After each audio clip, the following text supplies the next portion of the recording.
Assalamu alaikum. You're watching Views and News, and I'm Faisal Rahman live from our Islamabad studios. Today we'll be talking about a couple of very important happenings taking place in India. One, and the most important, is about the human rights violation taking place not only in Jammu and Kashmir but all over India. You talk about Muslims in particular. See, after the CAA, this amendment took place, and then the status of the Muslims were changed. Neither were accepted where they were living, and they were told to bring the documents pre-partition and sort of prove their identity that they belong to India. Now, this is something which was seriously very concerning for the minorities, in particular for the Muslims. Everybody else was allowed, but not the Muslims. So they were sidelined. You talk about the current status of Sikhs. Imagine about 500,000 Sikhs are sitting all around Delhi. These are primarily the farmers. But what is happening around, we all know. The government is not listening to them, and they have got some very legitimate demands primarily. But this is exactly what is going on. And now they are thinking on the lines of having a separate state, a separate homeland, which we always used to remember by the name of Khalistan. That's what is going out there. You talk about the issues on the Bihar side. And the recent development, if you remember, is about the overall kind of engagement of the Indians with the Bangladesh government. Bangladesh government was always in favor of India. But recently, a lot of development took place. A Pakistani High Commissioner, Mr. Imran Siddiqui, earlier met the Foreign Minister of Bangladesh. Later on, he met the Prime Minister, Hasina Wajid, there, and they had some very important discussion. And if you remember, earlier the Premier of Bangladesh, Hasina Wajid, had a word with Prime Minister Imran Khan also. So things are changing on that ground also, because now they are realizing that Indian design to expand in the region and kind of containment they want is something that is going to hurt the sovereignty of all the neighbors. It is going to be a major threat for their existence. And plus, on top, the proxies Indians are known for, whether you talk about Pakistan, you talk about Afghanistan, you talk about Sri Lanka, Bhutan, Bangladesh, even Maldives. So this is what is happening. India is being isolated now. This is what is happening. So to talk about that, let me introduce you to our panelists we have with us in our studio. Javed Siddique Saab needs to introduction, is a very senior journalist, a writer, and also a very senior columnist. Javed, thank you so much for your presence. Thank you. And we'll be having Dr. Raja Kaisar Saab, expert in foreign affairs, on Skype. Raja Saab, pleasure to have you, sir. Thank you so much for taking out your time and being a part of our show. And we'll be also talking to Harith Khaliq Saab. Harith Khaliq Saab is a senior analyst, and we'll be taking him over the phone. But let me start off from you, Javed Saab. Now, Javed Saab, whether you talk about the decision taken by the OIC, the Indians rejected it because it was totally against them. It was kind of a unanimous decision for the Kashmiris. You talk about all these countries which I earlier mentioned. I mean, they all have issues. Countries like Nepal, for example. I mean, they were very close to them. Now they do not trust them. They do not depend on them, and they're trying to rely on the Chinese side. Even Bhutan is revisiting their foreign policy. Dependence on India primarily because you can't trust them. It has become a country for Hindutva, only for the Hindus, by the Hindus, and ruled by the Hindus. And those Hindus I don't have a problem with. These are the extremists. Extremists anywhere, whichever religion they are from, are at the end of the day, nobody likes them, because that is something which is the problem in the current scenario. Your take on that part, sir? Well, the design or the desire or the dream of India to become a preeminent power in South Asia has been there for the last 7 decades. And India has been following a policy of browbeating its neighbors and force them to submission. And the Indian foreign policy, one of the objectives of the Indian foreign policy has been to basically browbeat the neighboring countries and bring them in line with the Indian thinking. But they faced stiff resistance from Pakistan. And Pakistan never ever submitted to the Indian pressure. Subsequently, the Indians have been trying, and they have in fact invaded some countries like Maldives. They sent their troops to Maldives. They were trying to subjugate Sri Lanka, and they were massively interfering in the internal affairs of Sri Lanka back in 80s and 90s. This Nepal, support for the Tamil Tigers. exactly, Straight away. and you know they were fomenting terrorism in Sri Lanka, and Nepal, which is almost a Hindu state, and even Nepal has fallen out with India on so many issues, particularly Look at the recent visit of the Chinese defense minister. Yeah. so the Indians dream to become a hegemonistic power in South Asia, and rest of the countries, including Pakistan, they should follow the dictates of India. That has been their policy, but that policy has backfired. Pakistan has never ever accepted the supremacy and hegemony of India. It has resisted, it has fought wars with India on the issue of Kashmir and to protect its own sovereignty and independence. Now, the other countries in the region, as you have mentioned, Bangladesh owes its existence to Indian interference in Pakistan's internal affairs. And in 1971, they invaded Pakistan, separated East Pakistan to transform it into Bangladesh. And they had very cordial relations with Bangladesh, and now that cordiality is no more. Similarly, in other countries, smaller countries like Nepal and Bhutan and Sri Lanka, Maldives, all these countries have turned against India because of its hegemonistic policies. Another important factor that has played the role in basically repulsing the policies of India to create hegemony in the region is the rise of China. The Chinese are helping these small South Asian countries in a big way. They Investing so much in their infrastructure, They are yeah. investing in their infrastructure. They are building roads and communication networks in these countries. They have built a brand new port in Sri Lanka. They are constructing a new highway, super highway between Nepal and China. And these countries, which were dependent heavily on India before this, they are no longer dependent on India. So therefore, that design of creating hegemony in the region by India stands defeated. But Javed Saab, when you see that India as a country, interestingly, is surrounded by a lot of Muslim countries, whether you talk about Pakistan, talk about Bangladesh on the eastern side, and yes, a good number of Muslims in the north, whether you talk about Kashmir and even related areas. And then this CAA comes in, the Amendment Act, and according to that, the Citizen Amendment Act says that rest everyone is okay, but Muslims have to go through this particular scrutiny, this process, and they have to bring in these kind of documents to prove their identity, whether you were born 50 years ago in India, but you still have to prove that you're an Indian. So this was not liked by so many countries, Yeah. including Bangladesh. This is BJP's agenda. This is known as Hindutva. Yeah.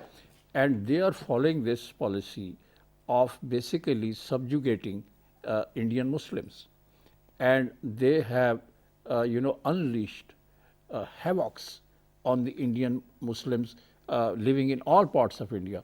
Kashmir is a different issue, but in Muslims living in India, as you have said, that this new CAA registration act that was passed by the Indian Parliament is deadly against the interest of the Muslims, and the Muslims have been ostracized in the Indian society. They have been marginalized in the In Indian fact, society. this was created, well planned, and then executed Exactly. to marginalize the Muslims, as you mentioned rightly. Yeah, Yes. and I think BJP led by Narendra Modi is on this agenda. They are working on this agenda to basically subjugate Muslims to a minority and not to give their fundamental basic rights.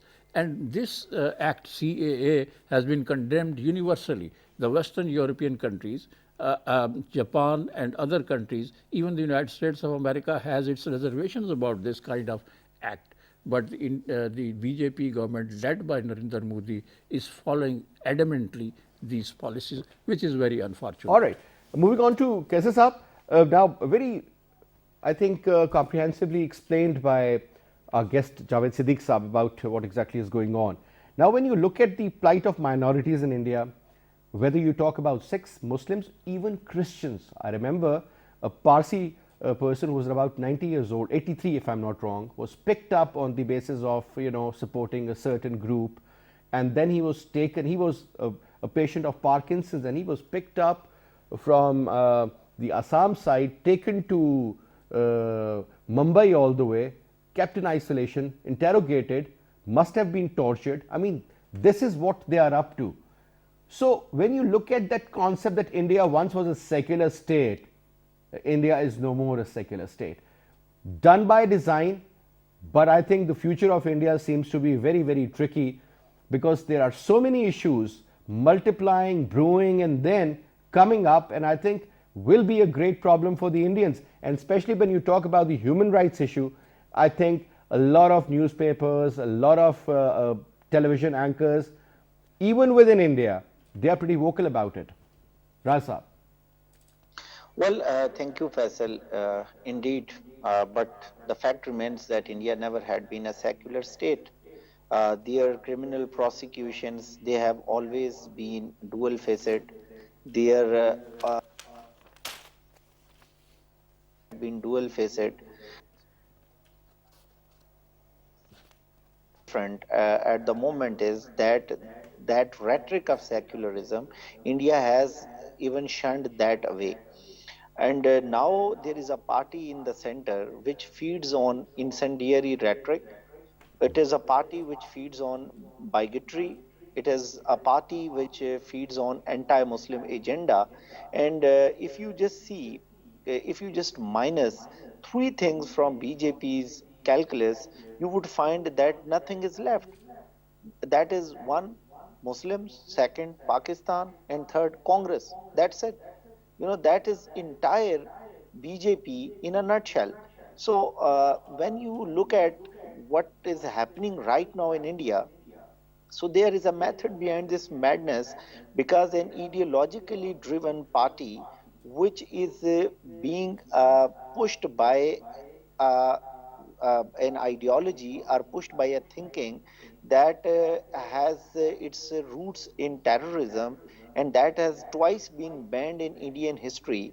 An Indian Prime Minister who happens to have been banned by the different countries of the world for his alleged and proven involvement in the carnage of more than 4,000 Muslims in Gujarat, the one who is proclaimed offender and is called as the butcher of Gujarat. So when this kind of a party is right there in the center and it is calling the shots, and particularly you see the largest Indian state, Uttar Pradesh, and its chief minister Yogi Adityanath, who has said it openly and on the record that we are going to avenge 100 Muslims against the life of one Hindu. So when you have these kind of parochial kind of maniacs, these kind of genocidal maniacs right there in your immediate neighbor, so you cannot expect serenity and tranquility to prevail in that society. You rightly pointed out that minorities, they are at the receiving end, and it's not just particularly in Kashmir, it is right there from Assam to Bengal to Uttar Pradesh to Bihar to everywhere. This sentiment is ubiquitous. This sense of being marginalized communities, it is rife, it is prevalent, and this is leading India to an internal implosion.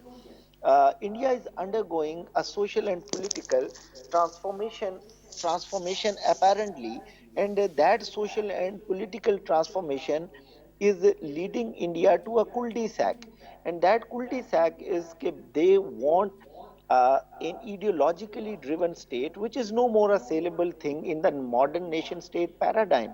They have recently changed the notion of nationality, which used to be civic, and they have transformed and they have revamped and changed it to an ethnic connotation.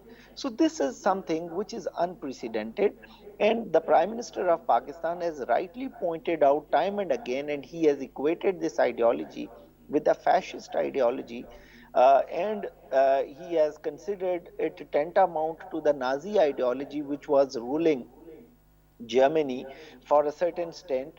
and that led to the world to an unprecedented havoc, and which led to an upside down at I the think global we are level. heading towards the same kind of a fate, unfortunately. But Raj Sahab, another important area, since you mentioned that the anti-Pakistan sentiment or the anti-Muslim rhetoric, or primarily the Congress has been marginalized as well. Do you think the deep state in India or the military establishment primarily, they are working together along with the BJP government? Basically, they three seem to be on the same page to come up with this kind of an ideology, and then kind of create an imprint and bring everybody Abs- into that kind of a loop. And unfortunately, that is where the problem seems to be. This is Absolutely. 2020, sir. This is not 1820.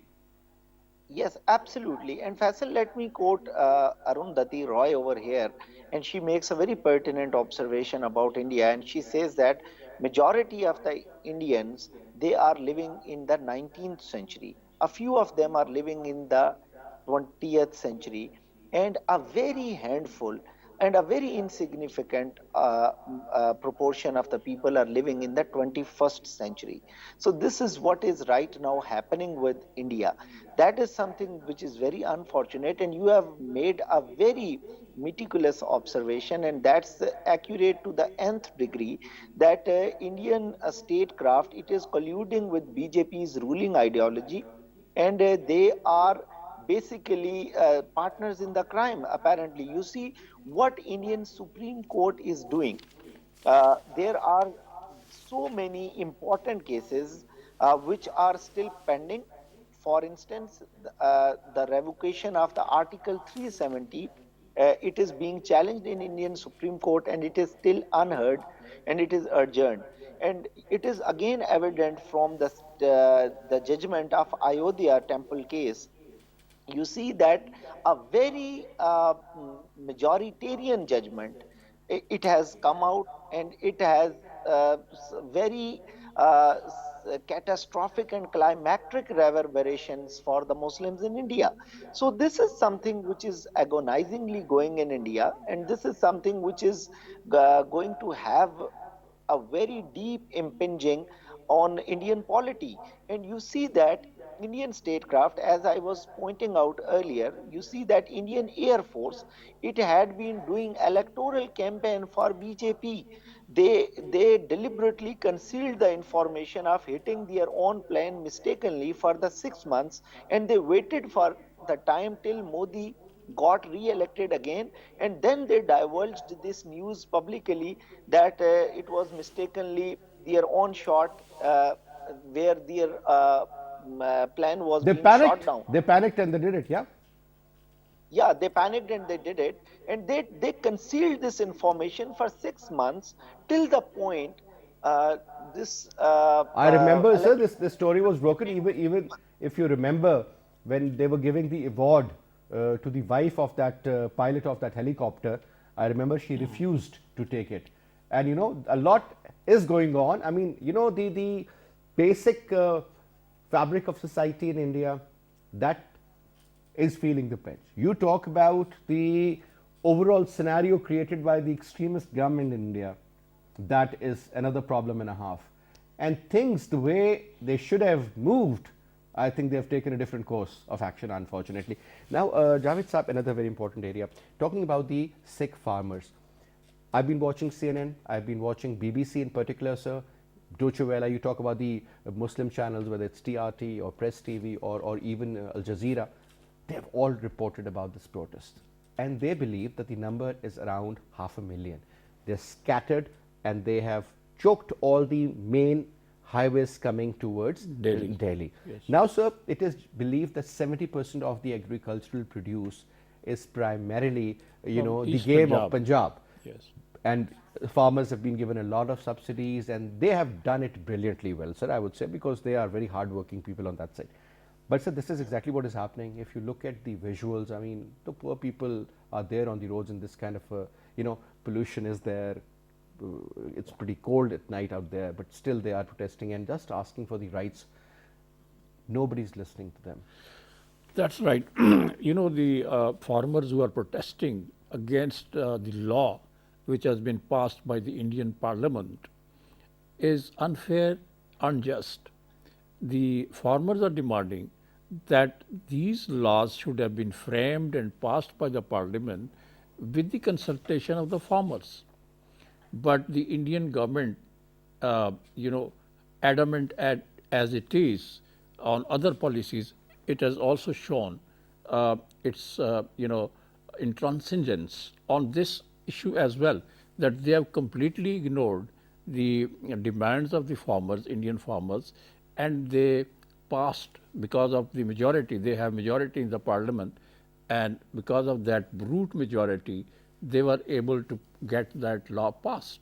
But that has been totally rejected by the farmers. It is against their interest.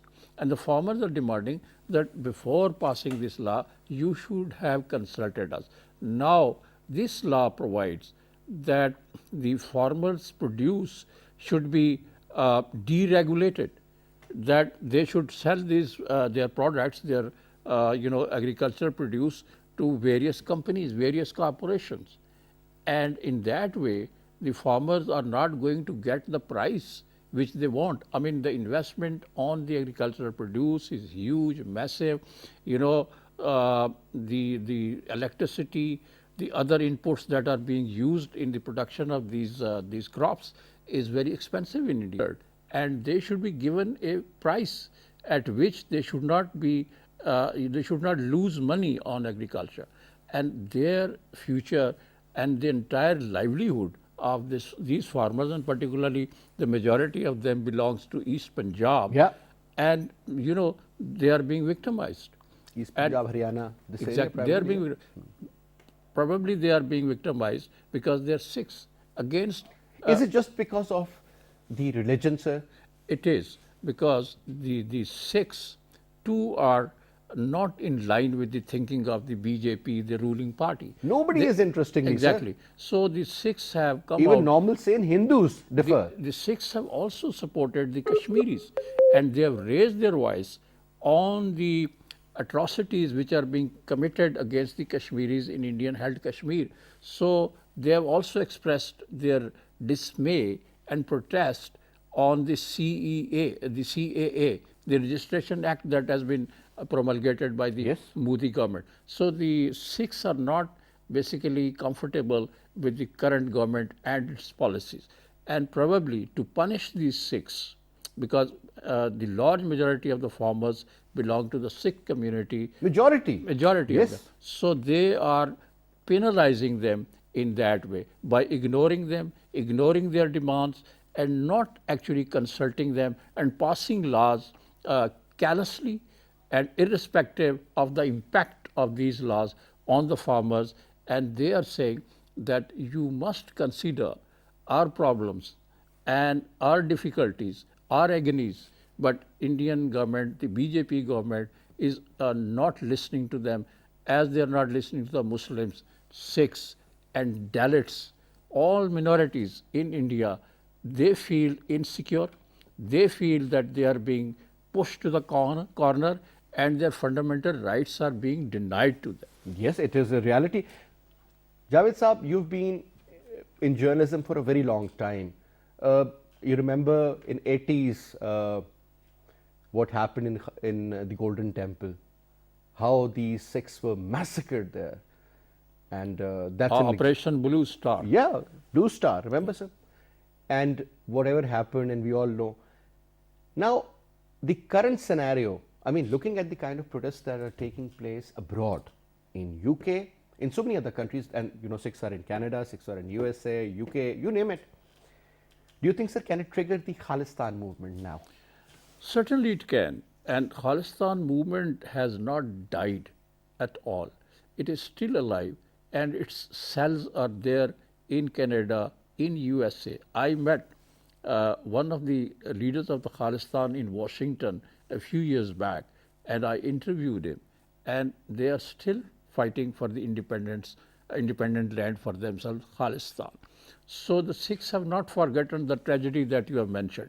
The Operation Blue Star in which hundreds of Sikhs It leaders, is, sir, 2,000 plus people were killed. people, but hundreds of their top leaders were killed, and they were brutally murdered through a military operation. So The they tanks haven't- came in the Golden Temple. and they haven't forgotten this tragedy.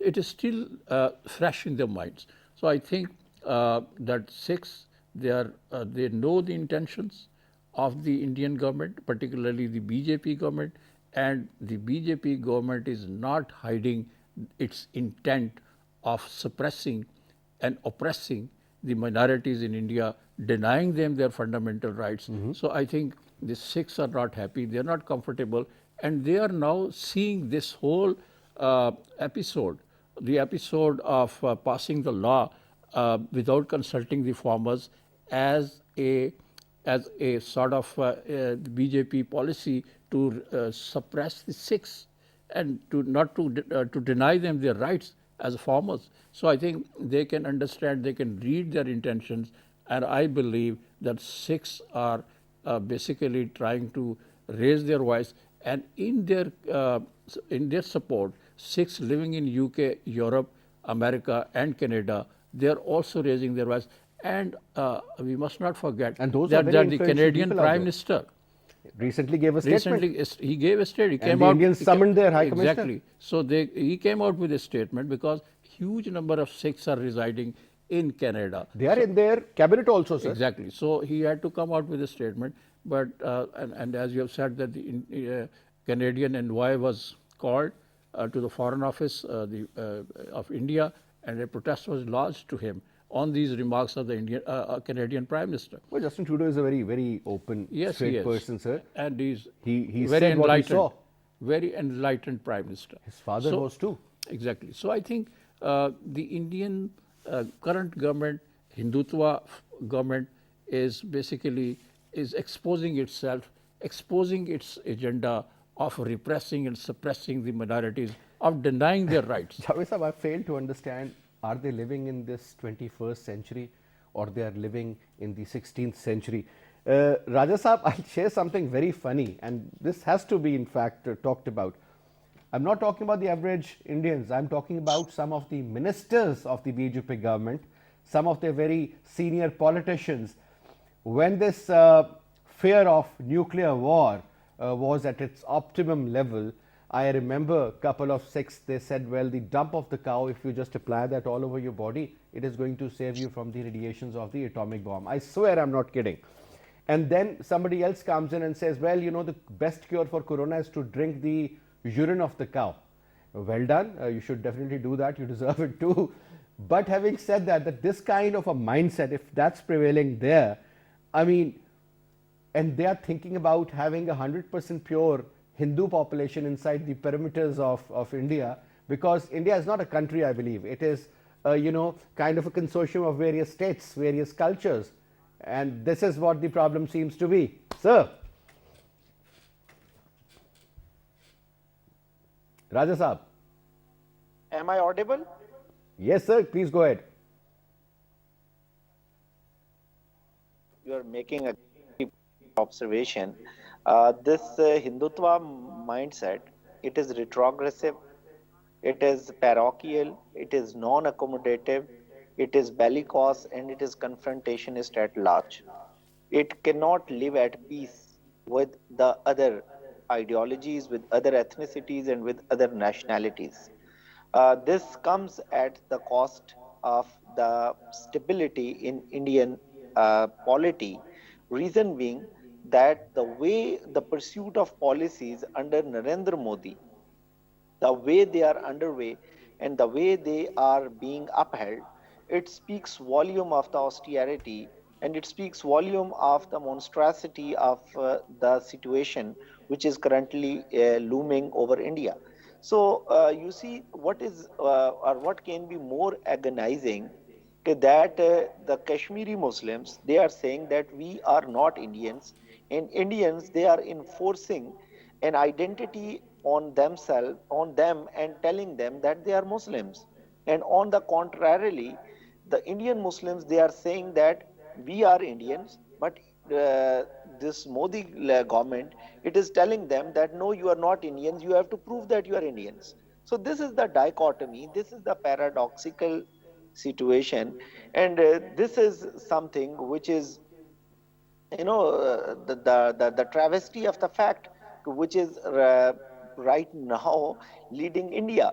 So under these kind of circumstances, and with a kind of a Hindu zealot who has nothing but, who can be rightly termed as a genocidal maniac, he is leading India. He has a proven record of being a criminal. He is someone who is not stable mentally. So he is leading India. What you expect India, or where he would steer India to, what kind of trajectory India is going to get? So this is something which merits a very serious attention, and the kind of confrontation and the kind of challenge which India poses to Pakistan on its borders by inflicting a kind of limited I'll war. come to that very important point, but you have also raised an issue of human rights, and that is not only for the Kashmiris. We have been joined in by Haris Khaliq Saab, senior analyst, and is also the Secretary General of Human Rights Commission of Pakistan. Assalamu alaikum, Haris Saab. जी वालेकुम अस्सलाम.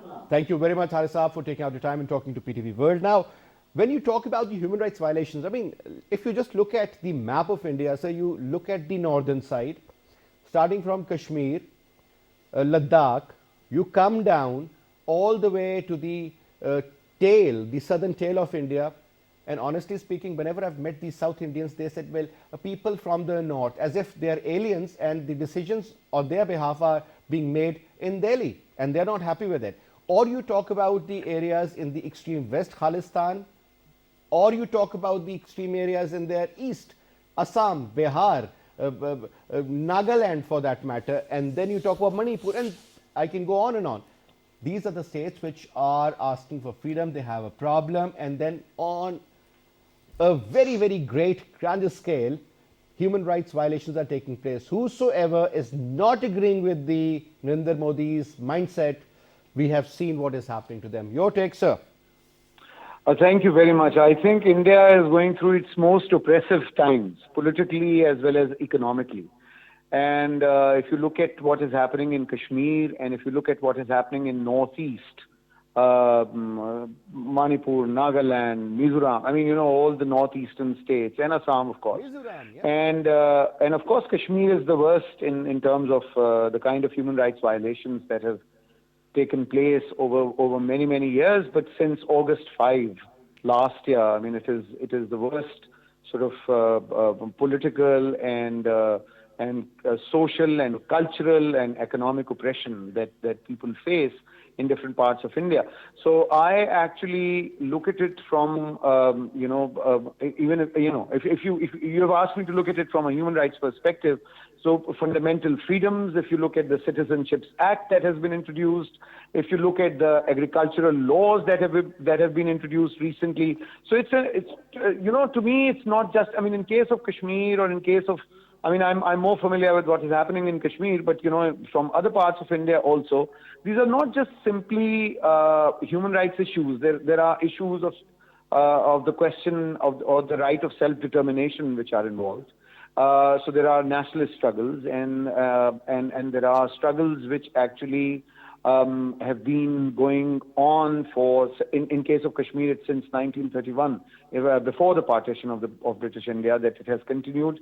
And I look at it that it is a 90-year-old struggle, and unfortunately it has deteriorated. And as we know that there is a rise of right-wing populism all across the world, but in India it gets manifested through the incumbent Indian Prime Minister Narendra Modi.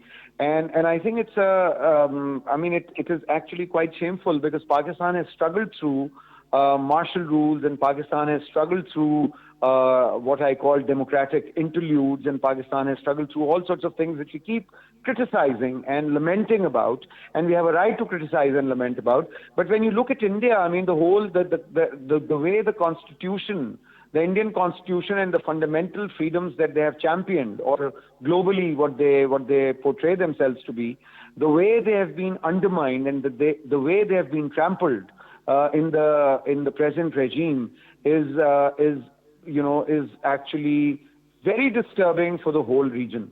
And when it comes to, I mean, I would also like to speak about the farmers protesting in Delhi. I mean, we know that farmers are not happy in any of the third world countries because of the neoliberal economic order that has been imposed upon us from the West, but our own elites have been a part of that, as collaborators, I'm afraid. I'll be very frank and candid to say that. But in India, it has taken a very ugly turn. And if you look at the farmers from Punjab and Haryana, mostly from Punjab and Haryana, but joined by farmers from Uttar Pradesh and perhaps resonating with the sentiments of farmers all across India, and the way they are being dealt with, and the way they are being called terrorists, and the way they are being shabbily treated. So I think it is dangerous for India and for the whole region.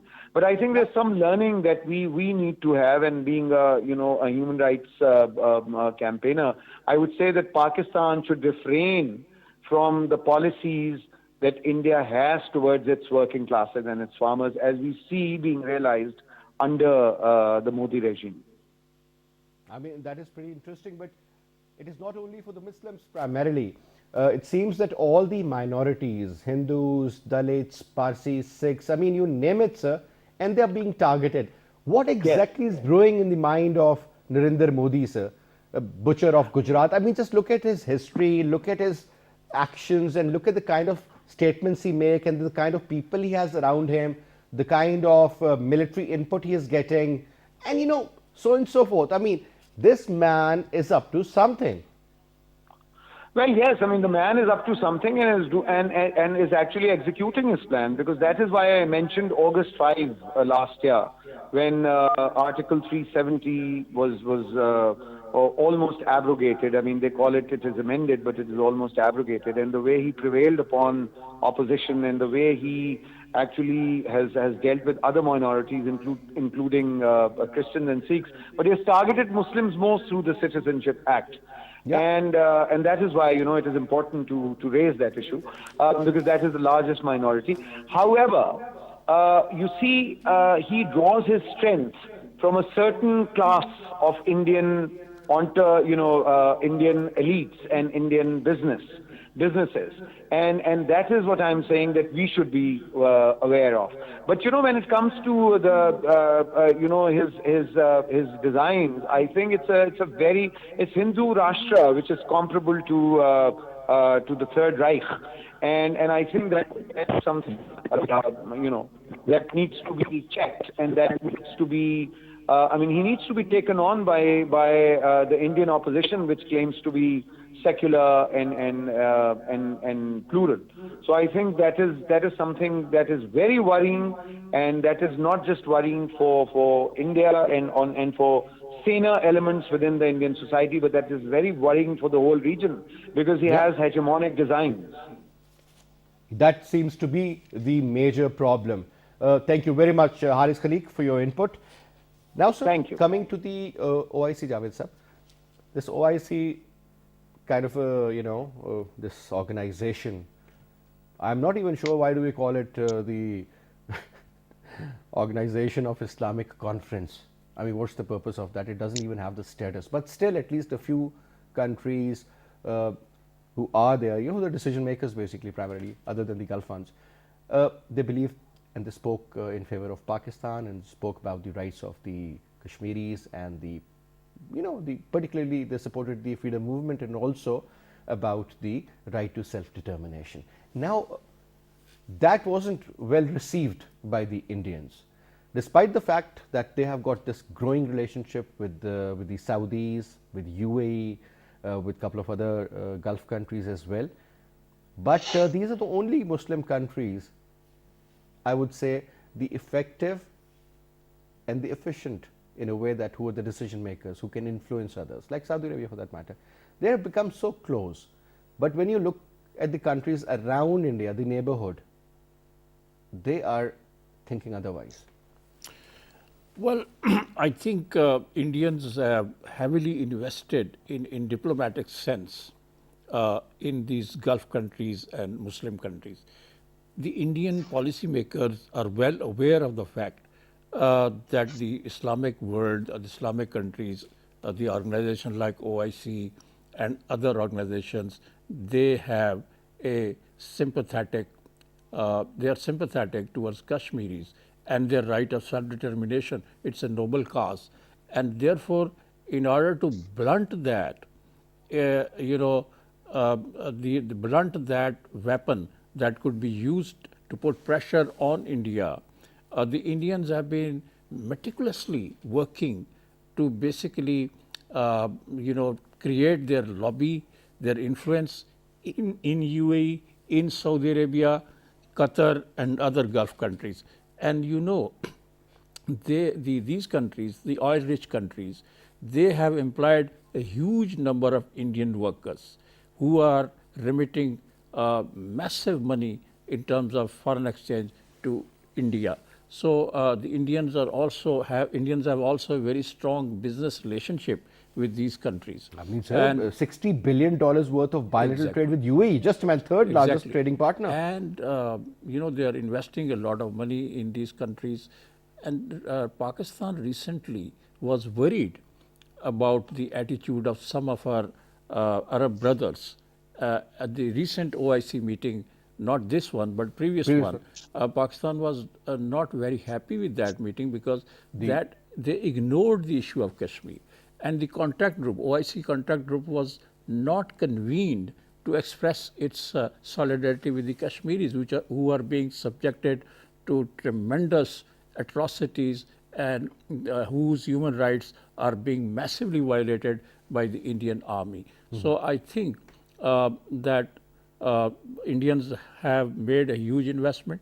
They are trying diplomatically to basically nullify Pakistan's influence in these countries, in these Islamic countries. But I think the Islamic countries, in the final analysis, will stand by Pakistan and the Kashmiris, and they have already expressed their concern over it, and a resolution has been passed in favor of the right of self-determination of Kashmiris. But sometime, diplomatic considerations, economic and commercial considerations, They come in the way. They come in the way, and that really frustrates Pakistan. Javed sir, one more point. I mean, OIC minus Arab League. You will still find some countries there, like Pakistan and Turkey for that matter. Yeah, but So- Turkey is standing by Pakistan on the issue. Yeah, that's what I'm saying. Malaysia. Sir, that's what And- I'm saying. I mean, certain countries are under the influence of Saudi, for example, Indonesia. GCC countries. Yeah. GCC And the Arab League and the GCC countries, including Oman, including all these countries like Kuwait, Bahrain, UAE, Saudi Arabia.